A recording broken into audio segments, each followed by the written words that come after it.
Hey everyone, Mr. Happy here, and welcome to Mondays with Mr. Happy, aka Mrhappy Mondays, the weekly Q&A show where you ask me questions and I answer them. I just realized, no, my lighting's okay right now. It's not super great, but whatever.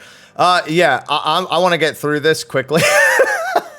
Sorry, I streamed like 70 hours in the past 5 days playing Final Fantasy 16. I've beaten the game. I'm working through New Game Plus right now on Final Fantasy mode to get one of my final trophies. I'm even starting to work through Ultimaniac as well. I did the first stage at least. I guess that's working through technically. But either way, that's currently like where I've been putting all my time. I do have to start making some videos for Final Fantasy 16. I want a spoiler-free review, a super spoiler, just geeking out video, which I always say I'm going to do, but never do. I have an interesting plan for that video, though, that might take a little bit, but I'm going to work on making sure I can get that out for you. Plus, I want to do some combat-related stuff, going over some certain features in more detail, talking about some of the no-hit challenges and some commentary. So I do want to fill the channel with a bunch of 16 stuff, and then I have a bunch of 14 stuff I want to catch up on.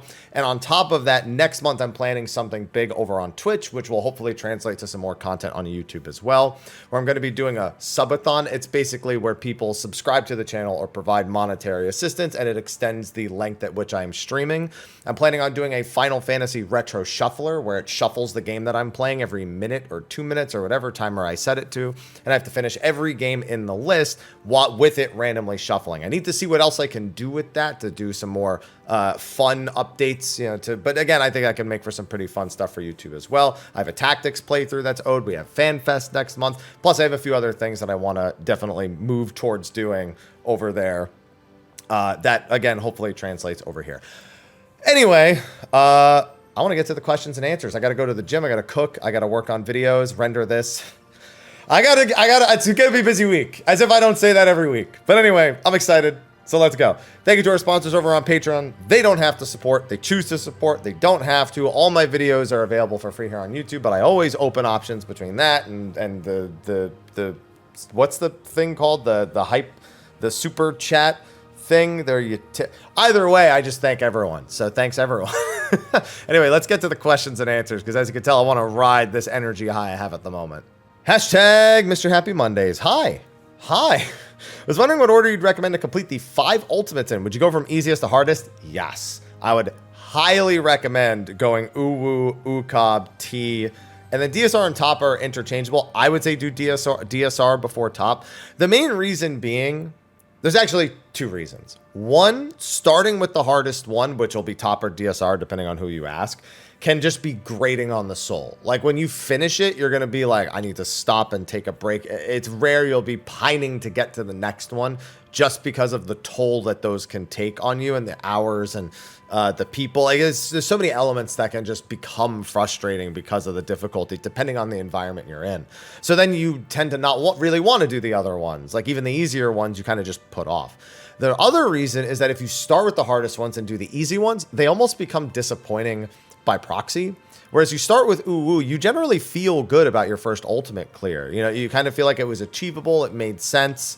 And then you move on to UCOB and things crank up a little bit. You move into T, they crank up again, and so on and so forth. It's just like a natural progression that feels better without diminishing the other encounters that you've actually done. So that's the main reason. You also asked what the most fun one is. I think your first one's always the most fun. Like Uwu was the first one I did on content, and I still think that's the most fun that I had doing Ultimate Prog. Ever since then, it's been a little bit more seriousness that has gone into them. Plus, I've had some mishaps with T and Top that led to those experiences being kind of tainted. And UCOB, I didn't prog on content.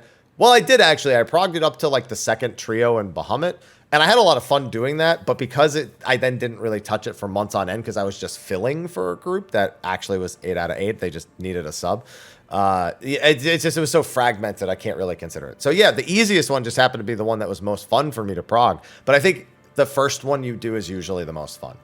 Hashtag Mr. Happy Mondays. Hi, Happy. Hi. Hope you're well. I'm doing as well as I can. I've had to sleep a little bit extra just to make up for the crazy hours between Savage and 16 and traveling and all that stuff. Hope 16 has been treating you well. Oh, it sure has been. 2 questions. Great.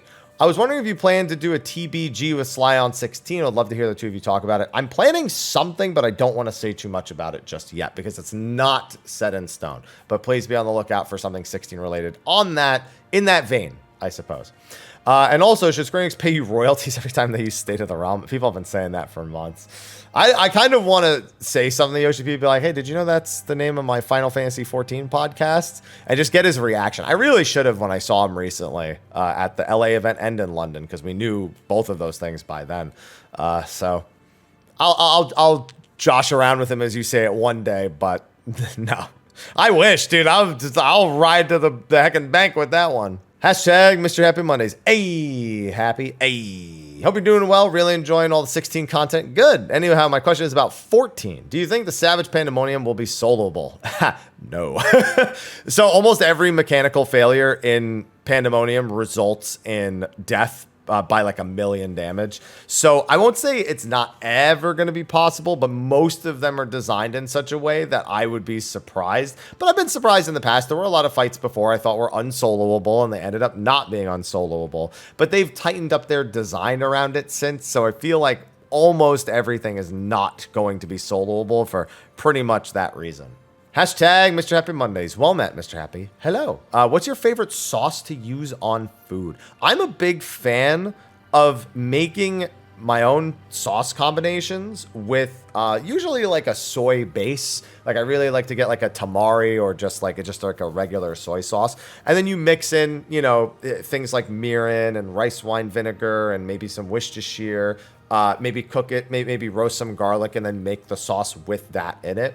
Unfortunately, it's a very salty sauce, so I seldom do it, or I have to use like, you know, low sodium equivalents because I don't want to go too nuts on that front. It's very easy for a sauce like that to get way too salty, or even not even just too salty, but just the sodium content that I'm putting into my body makes me uncomfortable. So yeah, that, and then if not, you know, whatever, I can always just make something with like a simple barbecue sauce. It's not too crazy to just have something in that vein. I'm very sauceless a lot of the time, though. I'm very eating something with a condiment versus going with a full-on sauce, just because it's easier to, I guess, control my intake in that case. Hashtag Mr. Happy Mondays. Hey, Haps. Hi. Hope you're doing well. Doing swell. I was curious about when and how we will get the final BIS in Endwalker. Final BIS? Time Endwalker released the job, if I can remember max. We're done with that. We're at BIS now. Like, the relic will eventually become the best in slot weapon. That's what happens by the end of every expansion. But no, we're there. We're there and done. I'm almost BIS right now, actually. I think I need one left side upgrade for tomes, and then I need one right side like unupgraded tome piece, and then in total I think I need 2 more. So yeah, I think I just need next week's tomes and 3 upgrade mats, and I'm BIS on Dancer. I would still need to get BIS on like if I wanted any other job that's not aiming. You know, I'm gonna need weeks of tomes and upgrade mats and stuff. But no, we're there. We're there already. So everything we have right now is done. So 0.4, to answer the question more directly, because it's less of a it feels like less of a when will Endwalker have it and more like when does it usually happen. The 0.4 patch is when all the gear is essentially at BIS. Sometimes there's other gear introduced that can compete with it or add to it, like a relic, but that's the patch where everything's at the highest possible item level. Hashtag Mr. Monday with Happy. That actually confused me so much. Hi. I'm a ninja one trick for anything harder than extreme, but I've been wanting to broaden my horizons and maybe try Monk. I love ninja's burst phase and setting up for them, and I hear Monk is very similar. I wouldn't compare the two precisely. It's very important, but it's important for every job. The only thing I have a problem with is I always fall back to doing the very basic 6 GCD combo in the heat of combat. I know it's not a massive loss, but I want to do Savage Plus. I should probably learn to be comfortable with the 9 GCD combo. No, it comes down to practicing a ton, but do you have any other tips for getting used to the real Monk rotation? I mean, I guess I'm confused as to what... Are you referring to how many GCDs are in the burst window? I guess is the confusion that I'm landing on, because Monk is really I guess I don't understand the question, because you're talking about in the heat of combat, which makes it sound like it's not during a 2-minute window, in which case for Monk you just want to make sure you're alternating between Dragon Kick and Boot Shine, alternating between Twin Snakes and True Strike, and then every third combo applying Demolish. Those are the only important things that you really need in between that point. If you need to do downtime for at least a decent amount of time, 6-sided star. Boss is about to die, 6-sided star. About to limit break, 6-sided star. Like, there's little things, but I guess I'm confused as to what you're specifically referring to with the 9 GCD combo. Is that referring to the 1-minute window? Is that referring to the 2-minute window? Is that referring to the basic? Yeah, I guess that's where I've kind of lost you in communication. So we'll revisit this maybe in the future. And I see there's some replies, so maybe somebody else is equally as confused as I am. Let me see. How optimal drift work? Yeah, I guess that's what you're referring to. You are referring to the burst windows. Because there is some optimal drift that you want depending on what your GCD timing is or what you're going for. They're basically saying all the specialized things that I didn't want to say because I just know how to play it. I don't refer to anything like this. Like, I don't call it 6 GCD. I just know how to play it because I've done some Savage Tiers on it and done did a bit of logging with it. So I guess whatever they said. Hashtag Mr. Happy Mondays. Lolly ho, Mr. Happy. Lolly ho. Typing this out on Monday, so hopefully we're all enjoying Drowning Deep. Wow, that was really hard to say. In the 16 South. Here's my actual question.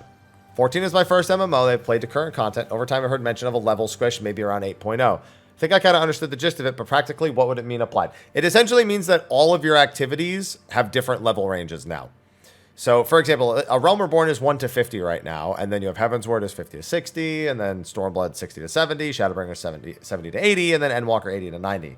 Imagine if all of the exact same activities took place, but let's say that a Realm Reborn was levels 1 through 20. So now all the quests are squished into that level range, and the EXP you get is changed based on that level range. And then your skills are all learned from 1 to 50, squished into those 20 levels. That's a good example. Then, Heavensward could be 20 to 30, and Stormblood could be 30 to 40, and Shadowbringer's 40 to 50, and Endwalker 50 to 60. But that's not like a well thought out example. That's just a general example. That's all it would mean. And you could squish the expansions too, like make Heavensward 5 levels and Stormblood 5 levels, etc., as well. So it's going to be really weird when it eventually happens in 14. Because our game is not built very well around the idea of it. But we do know we're going to level 107.0. So let's not worry about that for another 3 years approximately. Good morning, Haps and Happy. Hashtag Mr. Happy Mondays. I don't know why I didn't just lead with anything but reading that first line. Platinum Games working on 16. Would you say your opinion about them has changed? No, because they didn't do the gameplay, which is the principal thing. I've finished it now. I know exactly where their influence was had, and it's a very small section, but they didn't do the gameplay of Final Fantasy 16. They assisted in what was already being done. I can't say anything without spoilers, but it is very obvious if you play it all the way through exactly what sequence or sequences they likely had a hand in, and that's all I'll say. And those sequences are actually okay because they're still grounded within Final Fantasy XIV's physics and key gameplay loop. So you can tell that they just lightly assisted with a few spots. Hashtag Mr. Happy Mondays. Greetings and salutations. Quick first question from me. If you could bring any other Final Fantasy in as a crossover into 14. So I don't like encouraging crossovers. Like the 16-14 one is happening. We've had 15. We've had 13. Cool. We have references from a bunch of other ones. We've had an 11 crossover. All right. Like if they're going to do it, okay, they're going to do it. I just want them to be tame and I want them to be very isolated. I don't want them to be major raid series. And more importantly, I don't necessarily want a crossover. The whole thing with the Final Fantasy franchise is that it is a franchise that borrows from itself a lot. It doesn't need to cross over to use elements from other ones. And I feel like 14's at its best when it isn't labeling something a crossover and it is literally just making content that pulls inspiration, like the Weapon series and Shadowbringers. Those are some of the most iconic super bosses in the entire franchise. And what did they do? They incorporated them into a deep and enriching story about a character that's been around for ages. And it dives into a lot more world expansion and what these things are and how they function. And it supplements other things that we've learned since then and likely will learn in the future. It's integrated. Crystal Tower is another great example. Meanwhile, the Omega Raid series, I like the actual story of Omega himself, but the actual bosses are basically just like, yeah, Omega made some shit up based on a story, and here's what it is, and that's their excuse to use old Final Fantasy bosses in there. You know, that to me is not, I guess lazy is almost the word I want to use, but it's the least exciting way you can translate something from the franchise. And a crossover to me feels like that. It's something that's not canon in our world to incorporate an element that you really didn't need to do that with in the first place. Guest developers, also a different story. The Ivalice raid is not a crossover of Tactics and 12 and 14. It is they are putting Ivalice inspired lore into 14, so they brought the guy who made it to make sure that it's made right, which is, you know, a totally different thing as well. So I don't have a wish list for this because it's not a crossover. It's just put things from the other games in this game as, you know, fan servicey stuff. All right, before I answer this one, the question prior was one that they asked after everything had already started, like after I had already recorded last week's video. And there was a question about 16 in there. It's actually from the trailers. It's actually from an early point. But I guess I don't want people getting too comfortable with asking me 16 questions so directly like that. So I've skipped past it for that reason. If you're that person, I apologize. But that's just kind of how I want to handle it for the time being. Hashtag Mrhappy Mondays. Hey, Haps. Hi. How's your Sunday going? You know, it's going good. You know, I got some water. I need more water. I'm going to the gym after this, and I'm parched. I was curious with the extreme lack of long-form content in 14. I find it hard to log into the game. Do you believe the next expansion will give more grindy content? 14 will literally never have a lot of grindy content. When it has it, I like to do it. It's never going to be the game that wants you to play it all the time. This is something that many of us who have played for years and years and years have come to accept, if not accept, actively complain about. Depends on who you ask, really. But 14 is not built to give you engaging long-term content outside of potentially relics, and I think that's the only ball they dropped in Endwalker that was of major significance, because as much as having something mundane and tedious and long, and time consuming is not actually a good idea. Some people just want a reason to log into the game, and that's why I've been saying with the relics, you can make tomes a step. Like every step you could just buy the tome items if you want. Great. Do not take that away. However, adding something to sit there if I want to log in and really grind out stuff, maybe multitask with other things a little bit more, having that least common denominator is not a motivation for me to do those things. I would prefer it to be supplementary to doing those things versus the sole reason why I'm doing said things. And I think the biggest problem I've noticed is when I say that, people go, "Oh, it's so dumb that you want them to make relics a grind." I was like, "You dumb bitch! I said leave the tombstone step in and give me more ways to do it. I'm not taking away your way of doing it, just adding more ways. Stop complaining." Sorry, I had to get that one out. And I think that's where they dropped the ball. But I will say, again, 14 is never going to be known for its long-form, grindy content. So, no, I don't think next expansion will be much different in terms of the longevity of any major content drop. Except maybe the Relic, which I think they might go back to doing something else. Hashtag Mr. Always Happy, sometimes Madge Monday. Sometimes Madge we just had. Hey, yo! Hey. Love the short, by the way, with the strat. Gave me a good chuckle. Good, I'm glad you liked it. I look at your... I know you hate the near raids. You feel that they do not fit, but there are hints that they are from another dimension in light of how the... No. They are not canon. We know this for a fact. They are not canon to Final Fantasy 14. They are canon to Nier. They are not canon to 14. There is no theory. There is no anything else. We've known this for ages. Koji has answered this question before about collaborations in particular involving other games. They don't want to have to write 14's lore around it, so they don't.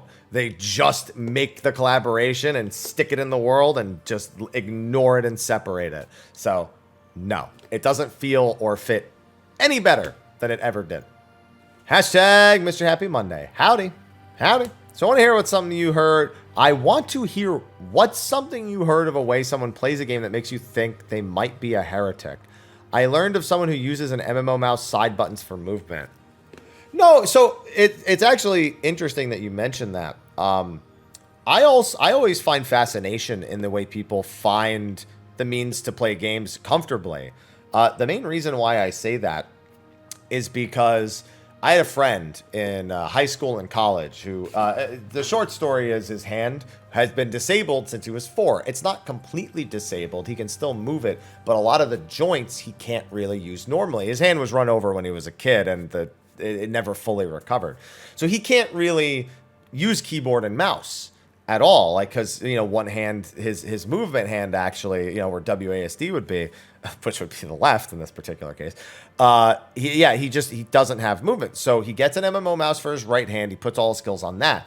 What he does with his left hand is he actually buys like military grade Velcro, and he puts like an Xbox controller next to his keyboard.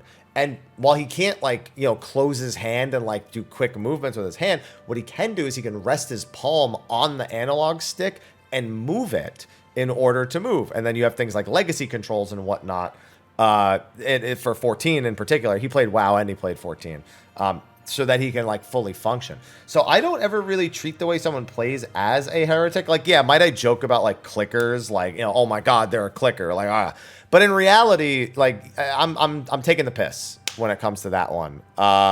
It's actually, I find more fascinating and fun to see people find the ways that they find comfortable, even if they could be better or whatever. It's just, I don't know. I don't think of it that way, even if occasionally I do come off as if I do. I'd rather people just play games and have fun. Hashtag Mr. Happy something truly nefarious days. Ahoy, Captain Happy. Hello. Last week you said you wouldn't read something truly nefarious in the hashtag, and my dad joke senses tingled. Sorry, I don't remember saying that because I don't remember last week, because I never remember it. Anyway, I'm the kind of person who doesn't do any side quests because the rewards are so slim, but I wonder if I'm missing out on lore and good stories. Do you know some standout side quests? Honestly, a lot of the side quests, there's at least minimum one decent side quest chain in every zone since Heavensward. Now, naming them all is kind of tough because I don't do a whole lot of side quests either. But I know, for example, the Chocobo Hunters in... oh, you know what? Actually, there is. So any quest that generally has a what's it called? A flight current behind it. Oh my goodness, that was so loud. I apologize. Any quest that has a flight current behind it normally has a pretty decent story. So I can't recommend you any in particular one because there are a lot. It's hard for me to narrow it down. That's a good place to start. If you do a quest to unlock a flight current, there's a decent chance that it continues onward, either to unlock another feature or just with a more interesting story. So start with those. Hashtag Mr. Happy Mondays. Ayo, Titania. God, I haven't heard that reference in quite some time. So beating my head against the P10S and Rage and had Aloha, stop, I'm recording. And had an idea for PF recruitment. Why don't they create templates to help fill in information? Savage Lockout, Savage Clear, with or without chest. Oh, you mean like a quick button that... Yeah, that's not a bad idea. I mean, what am I going to say? No to a quick button option? Even being able to just save a template of options you regularly use so you don't have to click it every time. Yeah, I mean, sure. I can't say no to that. You're just asking for something better. Yeah, I kind of want to make a short just like highlighting that and just being like, that would be dope because it'd be pretty dope. Hashtag Happy Mr. Mondays. Aloha's just chilling here. You can't see him. He's like underneath this. Like there's actually like a cat tower right here. You can see me patting it like right here. He's under that on like the second floor. I'm just petting him over here. Don't mind me. Hashtag Happy Mr. Mondays. Goodbye. Okay, see ya. Is there anything interesting in the history of item rarity classifications over the course of the game, as in gear being gray, green, blue, purple, denote rarity and or strength? Most notably, I'm curious why the pink rarity you'll find in A Realm Reborn suddenly disappeared. So pink rarity means that the stats are randomized, and they used it once more in Old Diadem before they reworked it into a gathering zone, and everybody hated it. So, yeah, they don't want random stats anymore, so that's why you don't have the pink rarity. That's really the only history with it. Everything else is, has been consistent for a very long time. Relixer, excuse me for being colorblind and probably getting these wrong. The relics have always been the same. Purple, Dungeon and Tome Gear, blue. I'm sorry, Dungeon and Tome Gear. Raid and Tome Gear, blue. Extreme Trial Weapons, blue. Crafted Gear, green with the extra highlight for the high quality. And then sometimes they throw in like an HQ blue item, like a crafted primal weapon, or, sometimes you have, the white and the grays for the really low quality stuff or for glam and whatnot. But, yeah, the pink thing in particular, that's kind of the very quick history with it. Okay, and that actually was the last question about that. So while I was doing that, I was thinking a few things. Oh, I mentioned doing a spoiler video, but I kind of want to do a set Q&A that is literally only about Final Fantasy 16 spoilers. That way anyone can just ask me questions on that video, and if you don't want spoilers, you don't have to, like, the big thing I'm concerned about is people not properly spoiler tagging, like, the comment section of this video, asking a question and just saying, like, okay, so spoilers, but lists out entire thing, and somebody could be scrolling through and reading it, and just, like, in general, even if it just catches your eye for a second, sometimes that happens. So I'm gonna have to think about it, but I might do that as well. Either way, I've got a lot of 16 videos to get done, but first, I got to go to the gym. I got to cook up some pork, some chicken. I got some vegetables that need making. And I got some tortillas because, I'm starting to get a little bit more back into my carb days. For those who don't know, as part of my fitness regime, I've been doing carb cycling, where I do low carb, mid carb, high carb, day. So every 3 days, I'm having next to no carbs. Every 3 days, I'm having a ton of carbs. And so I've had to start actually buying a few like alternatives to that. Or like decent things, so like the tortillas that have like the protein packed tortillas, or the whole grain tortillas, or rice with like a dish. Like I'll have a poke bowl on the day where I have a lot, and it's just been about trying to get all that down now, because I've actually been struggling with hitting my calorie count. Getting to it, not staying under it. Getting to it has actually been a bigger problem. So it wasn't the problem I foresaw, but either way. I've got a lot of cooking to do, I've got a lot of thinking to do, and I've got a lot of adjustments to make to some of the stuff I need to do in there. So that's actually going to be quite time consuming for me. Either way, thanks for watching. Be sure to ask your question in the comment section of the video below. Be sure to like, favorite, subscribe, and share it. Be sure to like and engage with all of my Final Fantasy 16 videos that are going to be coming out. And I will see you all in the next weekly Q&A. With that, thank you for watching. Enjoy 16 if you're playing it. And until next time, take care.